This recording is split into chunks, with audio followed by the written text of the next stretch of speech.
సంక్రాంతి పండుగను పురస్కరించుకొని బెక్కవోలు మండలం పందలపాక గ్రామంలో పందలపాక ప్రీమియర్ లీగ్ క్రికెట్ పోటీలు ఉత్సాహంగా ప్రారంభమయ్యాయి. పందలపాక యువత ఆధ్వర్యంలో జరుగుతున్న ఈ ప్రీమియర్ లీగ్ క్రికెట్ పోటీలు 3 రోజుల పాటు జరుగుతాయని, పోటీల్లో ప్రథమ, ద్వితీయ, తృతీయ బహుమతులతో పాటు ప్రతి క్రీడాకారునికి బహుమతులుంటాయని, అలాగే రూ. 30,000 వ్యయంతో పోటీలకు క్రీడా స్థలాన్ని అభివృద్ధి చేసిన దాత పడాల సూర్యనారాయణ రెడ్డికి యువత సభ్యులు ధన్యవాదాలు తెలిపారు.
పందలపాకలో పీపీఎల్ సీజన్ 1 ప్రారంభించడం జరిగింది.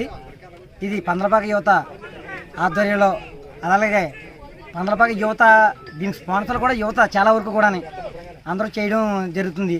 అదేవిధంగా ఈ గ్రౌండ్ మాకు పడాల సూర్యనారాయణ రెడ్డి గారు దగ్గర 30,000 వ్యయంతో ఆయన ఈ కుర్రోళ్ళకి గ్రౌండ్, అసలు పందలపాకలో ఇంత ఫుల్ గ్రౌండ్ ఈ మధ్యకాలంలో చూడలేదు, ఒక తరం చూడాలనే ఉద్దేశంతో ఆ సూర్యనారాయణ రెడ్డి గారు ఈ గ్రౌండ్ మాకు చేసి అప్పచెప్పడం జరిగింది. అలాగే ఉన్న యువత అందరూ కూడా ఫస్ట్ బహుమతి, సెకండ్ బహుమతి కూడా ఫస్ట్ బహుమతి ఇస్తున్నారు, సెకండ్ బహుమతి ఇన్ఫీ ఫ్యామిలీ వాళ్ళు ఇస్తున్నారు.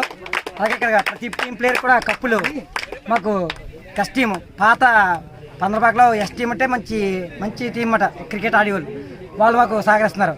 వీళ్ళందరికీ కూడా మేము మా పీపీఎల్ మేనేజ్మెంట్ తరఫున హృదయపూర్వక ధన్యవాదాలు తెలియజేస్తున్నాం.